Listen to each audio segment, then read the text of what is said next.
Hello guys, തുളുന്നാൻ മല്ലുവിൻ്റെ പുതിയൊരു എപ്പിസോഡിലേക്ക് എല്ലാവർക്കും സ്വാഗതം. ഇന്ന് ഞാനൊരു കുട്ടി വ്ളോഗാണ് ചെയ്യാൻ പോകുന്നത്. ആഫ്റ്റർ മൈ റെസിഗ്നേഷൻ പീരീഡിന് ശേഷമുള്ളൊരു വീഡിയോസാണിത്. ഇന്ന് ചെറിയൊരു ട്രിപ്പാണ് കേട്ടോ, മേമ്മയുടെ വീട്ടിലേക്ക്. മേമ്മയുടെ വീട്ടിൽ ആദ്യം വന്നപ്പോഴേ ഒരു ചായ കിട്ടി. സ്ട്രോങ് ആയിട്ടൊരു ചായ മേമ്മയുടെ വക എപ്പോഴും ഉണ്ടായിരിക്കുന്നതാണ്. എനിക്ക് മേമ്മയുടെ ചായയൊക്കെ ഭയങ്കര ഇഷ്ടമാണ്. ചായ മാത്രമല്ല കേട്ടോ, മേമ്മയുടെ എല്ലാ ഫുഡും ഭയങ്കര ടേസ്റ്റിയാണ്. ഞങ്ങൾ സത്യം പറഞ്ഞ ഒരു കോട്ടയംകാരാണ് കേട്ടോ. കോട്ടയത്തു നിന്ന് കാസർഗോഡിലേക്ക് വന്നവരാണ്.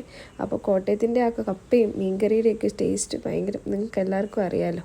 അപ്പോൾ കപ്പയും മീൻകറിയും കഴിച്ചു. പിന്നെ കുറച്ച് പാവയ്ക്കാത്തോരൻ മേമ്മ അടുപ്പിൽ വെച്ച് വറ്റിക്കുന്നുണ്ടായിരുന്നു. അതൊക്കെ ഒന്ന് ഇളക്കിയിടാൻ പറഞ്ഞപ്പോൾ അതൊക്കെ ഞാനൊന്ന് ഇളക്കിയിട്ട് കേട്ടോ. നല്ല ടേസ്റ്റാണ്. പാവയ്ക്കൊക്കെ എത്ര കയ്പുണ്ടായാലും മേമ്മ വെച്ചാൽ ഭയങ്കര രുചിയാണ്, മധുരം തന്നെയെന്ന് പറയാം. പിന്നെ മേമ്മയുടെ അവരുടെ മുറ്റത്ത് കുറച്ച് ഉണക്കമുളകൊക്കെ ഉണങ്ങാൻ വെച്ചിട്ടുണ്ടായിരുന്നു. അപ്പോൾ എന്നോടൊന്ന് പറഞ്ഞു ഒന്ന് അങ്ങോട്ടും ഇങ്ങോട്ടും ഒന്ന് ഇടാൻ പറഞ്ഞു, ഒന്ന് തട്ടിയിടാൻ പറഞ്ഞു. ഞാൻ ജസ്റ്റ് ഒന്ന് തട്ടിയിട്ടു. ഉണങ്ങിയെങ്കിൽ അത് എടുക്കാനാണ് പറഞ്ഞത്. പക്ഷേ അത്രയ്ക്ക് ഉണങ്ങിയിട്ടില്ലെന്നാണ് എനിക്ക് തോന്നുന്നത് കേട്ടോ. ഇത് മേമ്മയുടെ വീട്ടിലുള്ള കുറച്ച് കളക്ഷൻസാണ്. മേമ്മ ഭയങ്കര ഒരു പ്ലാന്റ്സിനോട് ഭയങ്കര ഇഷ്ടമുള്ള ഒരാളാണ്. മേമ്മയുടെ വീട്ടിൽ വന്നാൽ ഭയങ്കര പോസിറ്റീവാണ്. സിറ്റൗട്ടിലും മുറ്റത്തൊക്കെ ഒരുപാട് പ്ലാന്റ്സ് ഉണ്ട്. നമ്മുടെ വീട്ടിലൊക്കെ വെക്കാൻ പറ്റിയിട്ടുള്ള പ്ലാന്റ്സാണ് കേട്ടോ. ഇതാണ് മേമ്മ. മുളക് ഉണങ്ങിയോ എന്നൊക്കെ നോക്കുകയാണ്. എൻ്റെ ലൈഫിൽ എന്നെ ഒരുപാട് സപ്പോർട്ട് ചെയ്ത് ഹെൽപ്പ് ചെയ്ത ഒരാളാണ് കേട്ടോ.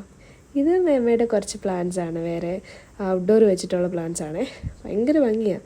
ചെത്തിയുണ്ട്. എനിക്കങ്ങനെ വലിയ പേരൊന്നും ഇതിൻ്റെ ഒന്നും അറിയില്ല, പക്ഷേ വീട്ടിലൊക്കെ കോമൺസ് ആയിട്ട് കാണുന്ന ഓരോ പ്ലാന്റ്സുകളൊക്കെ തന്നെയാണ് കേട്ടോ. അപ്പോൾ ഗൈസ്, നമ്മുടെ വീഡിയോ ഇത്രയേ ഉള്ളൂ ഇന്നത്തെ.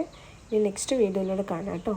വീഡിയോ ഇഷ്ടപ്പെട്ടാൽ ലൈക്ക് ചെയ്യുക, ഷെയർ ചെയ്യുക, സബ്സ്ക്രൈബ് ചെയ്യുക, സപ്പോർട്ട് ചെയ്യുക. താങ്ക്